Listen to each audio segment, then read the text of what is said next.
Qui suis-je? 2.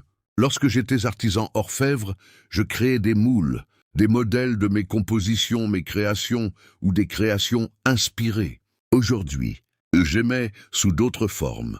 J'émets des modèles de vibration, des moules vibratoires. En envoyant ces mots précis, je pose une structure, une matrice de lumière.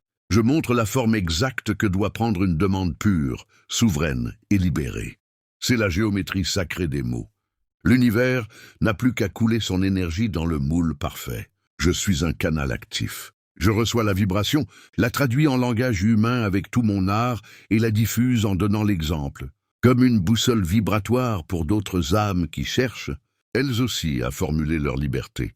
J'ouvre une voie, je crée un précédent dans l'égrégore. Je suis un artisan qui assemble une œuvre sacrée pour que cette fréquence soit parfaite, directement connectée à la source.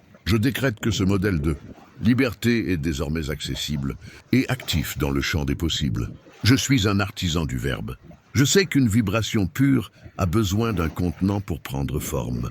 Et par ce texte, je crée le réceptacle. La transmutation dans la matière va maintenant s'opérer à plusieurs niveaux. Dans la structure de mon quotidien, par cette fréquence de liberté et de souveraineté, les situations matérielles, les opportunités et les lieux de vie vont s'aligner naturellement avec ma nouvelle vibration. Les ondes portent ce signal dans le monde réel pour que les trajectoires de ma vie se concrétisent dans la densité de la matière. Mes cellules se sont purifiées. La lumière s'ancre dans ma biologie.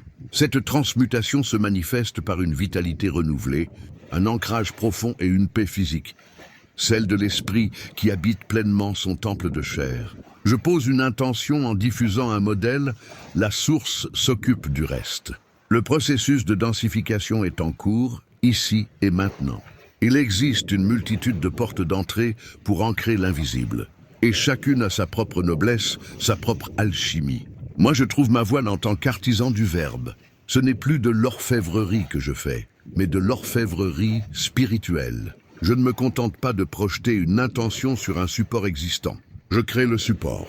Je prends le matériau brut de l'inspiration divine. Je le passe au feu de mon cœur et je le cisèle, mot après mot, phrase après phrase, jusqu'à ce que la structure soit si pure, si ajustée, qu'elle résonne à la fréquence exacte de la source. Chaque mot devient une facette qui accroche la lumière. C'est une façon de matérialiser qui demande une immense rigueur et une grande sensibilité artistique. En propageant ce verbe ciselé sur les ondes, j'envoie une œuvre vibratoire achevée, un moule parfait prêt à se densifier dans la matière. C'est tout simplement ma voix, une force de décision face à ma souveraineté.